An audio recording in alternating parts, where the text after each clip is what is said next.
Mas o mais importante, assim, de tudo isso é como que o tempo, ele é para ser percebido. A gente percebe o tempo com a nossa mente. Você vai numa fila, num banco, uma fila enorme. Você está nessa fila para pagar uma conta, você está nessa fila de uma maneira. E se você está na mesma fila para receber, você está de outra maneira. Sim. É a mesma fila, é o mesmo tempo que você vai ficar lá. Então, o tempo você percebe de uma maneira ou de outra. E quando você está desfrutando o tempo, você acessa a quarta dimensão. Que aí você está numa outra linha de tempo. Você não está ansioso, afobado. Você está em outra, como as crianças que estão brincando, eles estão lá brincando com qualquer coisa, estão uau, uau, né? E a gente não. A gente não consegue desfrutar o tempo. A gente fica enchendo o tempo de coisas. Ah, o tempo livre, você enche. Ah, eu tenho livre, então eu vou encher de coisa assim, eu não fico com tempo livre. E na verdade a gente precisa ter tempo livre para poder descobrir esses tesouros que a gente tem dentro. Porque antes de vir para a Terra, nós todos viemos com algum contrato assinado do que eu vou fazer quando for lá. Porque vir para a Terra é como um vestibular ou uma universidade mega importante, que a gente sai com um diploma evolutivo aqui, sai para um uau, dá um salto quântico.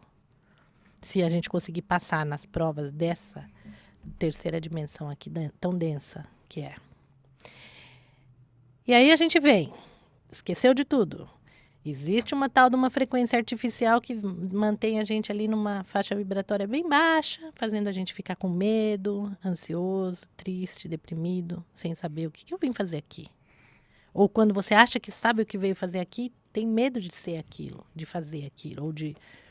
Por quê? Porque foi programado para ser de outra maneira. Para você pensar todo mundo de uma só maneira, de você reagir num certo sistema de crença e tudo mais.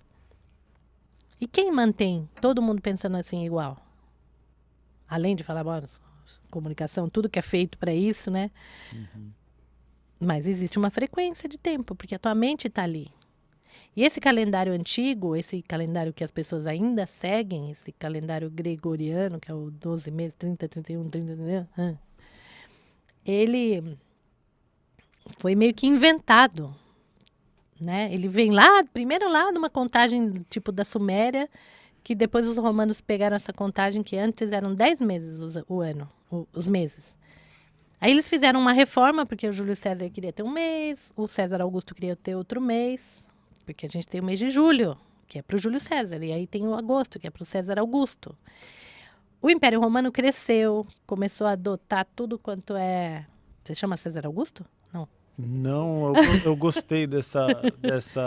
Não, só me deu uma coceira aqui. Eu gostei, não sabia dessa história dos. E aí, o Império Romano começou a conquistar, e eles conquistavam, assim, pessoas que falavam de idiomas diferentes, religiões diferentes, eles foram conquistando. Então, era assim, era um monte de cultura para eles administrarem.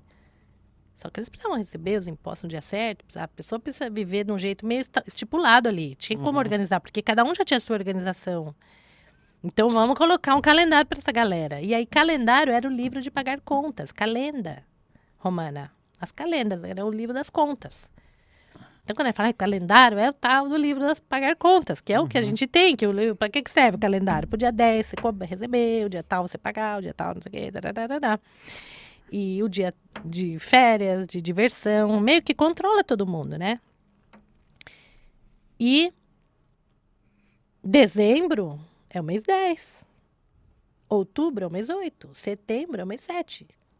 Novembro é o mês 9. Por que tudo, entendeu? Porque a gente ainda tá com um programa super antigo. Lembra aqueles computadores antigos que tinha o tal do DOS? Sei. Lembra disso? A tela preta ali. É. Tela de fósforo verde. É um negócio, né, que a gente achava o máximo, né? Quem tinha, uau, Na nossa, época. o negócio de disquete, toda aquela parada lá. A humanidade evoluiu. Imagina você pegar um programa de hoje e querer rodar naquilo ali. É. Mas nós estamos assim, queridos. Um programa super evoluído humano de hoje, biotelépata solar, rodando um programa da época do Império Romano ou de antes, no tempo. Então, esse tempo, ele é um tempo que aprisiona. E foi criado por imperadores mimados, provavelmente. Que queriam ter, eu quero ter um mês. Eu Aí o quero cara ter um colocou mês. lá. Dá licença que o mês é meu e eu quero com 31 dias. Aí eles tiraram um dia do 20, que era fevereiro, tinha 30, né? Eles tiraram um dia. E aí o outro César Augusto também quis. Aí tirou outro dia. Então ficou fevereiro com 28 solto lá. E aí julho e agosto tem os juntinho, né? Quando você conta, né? Tem que contar assim, julho e agosto tem 31. Porque tem isso. Então, imagina o programa antigo que a gente está vivendo.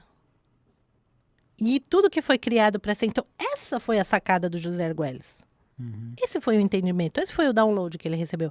Vocês sabem lá, né, que quando o cara descobriu a gravidade, lá o Newton, falam que caiu uma maçã na cabeça dele e dali ele entendeu a inércia, tarará, tarará, né? E as leis da física saíram disso. Para o Valon Votan foi ele visitar o Museu do Tempo, na Suíça, com a mulher dele, na época Bolonic. Eles foram visitar, eles já estavam seguindo os ciclos do Tzolk'in, que depois eu vou explicar um pouquinho mais disso, tá? Eles foram lá nesse museu, e aí olharam o Museu do Tempo, tipo, meu, isso aqui não é o tempo, isso aqui é o relógio, é o Museu do Relógio. E ali caiu a ficha dele, que era o tempo artificial, que eram os 12, 60, 13, 20, a frequência natural. Na Suíça. Ali foi quando caiu essa ficha, né? E aí foi quando ele também entendeu que o que ele tinha descoberto precisava ser transmitido. E aí começou o movimento mundial de paz para a mudança do calendário. E com esse movimento, eles foram visitar o Papa, a ONU, os chefes de tudo quanto é estado, mostrando o quê? Ó, a humanidade precisa mudar de tempo. E essa coisa da reforma do tempo não foi a primeira vez que alguém falou desse assunto aqui na Terra.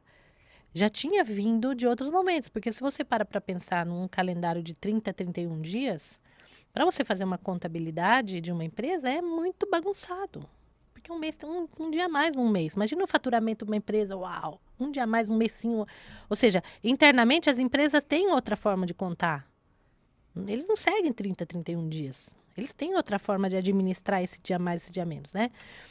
Então, teve uma época que a Kodak lançou um movimento para a reforma do calendário. A Câmara de Comércio dos Estados Unidos, na época, lá não sei o ano exato, vamos falar bobagem aqui no ano exato, eu não sei, mas teve essa tentativa de mudança. Então, teve um movimento global, assim, meio que levado por interesses mais comerciais, de mudar o calendário. Não foi a primeira vez. Tiveram 3 tentativas. Sempre era barrada pela igreja. Porque eles falavam, não, se existir 13 meses de 28 dias e um dia extra, esse dia extra vai atrapalhar. E, na verdade, o que atrapalha é não contemplar esse dia extra. Falo dia extra porque 13 meses de 28 dias é igual a 364. O dia extra é o dia fora do tempo, para dar o 365, que é o tempo da Terra em volta do Sol. Então, quando a gente fala o sincronário, ele não é um calendário lunar. Ele não está baseado nos ciclos da Lua, Lua cheia, Lua nova, Lua nova. Ele está baseado numa solar, porque são 365 dias, que é o movimento da Terra em volta do Sol, e ele está baseado numa média de 28 dias dos ritmos lunares, que a Lua tem assim um ritmo que é de 29 dias e pouquinho, e outro que é de 27 e pouquinho. Quando junta os dois, divide, dá 28. Então, e essa contagem de 13 luas de 28 dias, muitas culturas observaram e muitas culturas tinham como sua forma de contar o tempo. Então, lá os druidas, os mapuches, polinésios, tinham essa contagem de 13 luas de 28 dias. Os incas, os mapuches, tinham essa contagem de tempo. 13 meses de 28 dias. Cada um chamava o mês de uma coisa. Um era o nome de árvore, o outro era o nome de não sei o quê. Mas a observação dos povos originários era dos 13 meses de 28 dias. Né? Depois, passou ontem, né, foi o aniversário da invasão da América, né? 12 de outubro, né? Foi quando chegaram lá e tal. E aí, quando os espanhóis chegaram lá, eles entenderam que existia uma perfeição na contagem do tempo, porque a gente tem os solstícios e equinócios que tem uma data precisa, né? Que a Terra está os dias, mesma quantidade de noite e dia, quando é solstício, por um lado a luz está maior, por outro lado menor. E que lá, os povos originários lá do México, do Yucatán, tal, eles tinham preciso, porque eles tinham monumentos onde a luz passava exatamente no buraquinho naquele horário, naquele dia. E lá na Europa está 10 dias defasado. Então, para corrigir esses dias de que estava defasado, eles convocaram os maiores astrônomos da época e falaram: ó, resolve isso aí. Porque os caras lá, que não sabem nem usar roda, eles conseguiram resolver. E aí eles criaram uma fórmula matemática para resolver isso, e essa é a fórmula do ano bissexto, que a gente segue a cada 4 anos um dia a mais. Isso é um jeito de corrigir isso, tá? E aí, a partir do momento que entrou o ano bissexto, começamos a contar o calendário gregoriano, porque quem implementou isso foi um Papa Gregório XIII. E aí começamos a viver 13 dessa maneira, e aí isso naquela época alguns reis tinham adotado esse calendário e demorou 200 anos para todo mundo, no mundo inteiro, adotar essa contagem. No começo não era assim. Eles mandavam de presente umas agendas cheias de pintadas, tal, para, olha, isso aqui é a nova forma de contar o tempo. E aí eles iam presenteando, e aí isso foi crescendo naquela época, demorou. O último país que adotou o calendário gregoriano foi o Japão, 200 anos atrás, por exemplo. Então, hoje a gente está uma cultura globalizada, todo mundo vivendo a contagem artificial, e a gente nunca teve tão infeliz como raça, né? E aí, a partir do momento também que começou que o calendário começou a se expandir, né? Aí também começaram outros movimentos no planeta, né? E aí chegamos nos dias atuais, onde nós estamos sem energia, a população. Todo mundo está sem energia, todo mundo não está sabendo, né? Então existe aquele número enorme de pessoas deprimidas, entre um monte de outras aberrações de destruição e tudo. Nunca a gente teve tão mal como raça fazendo coisas.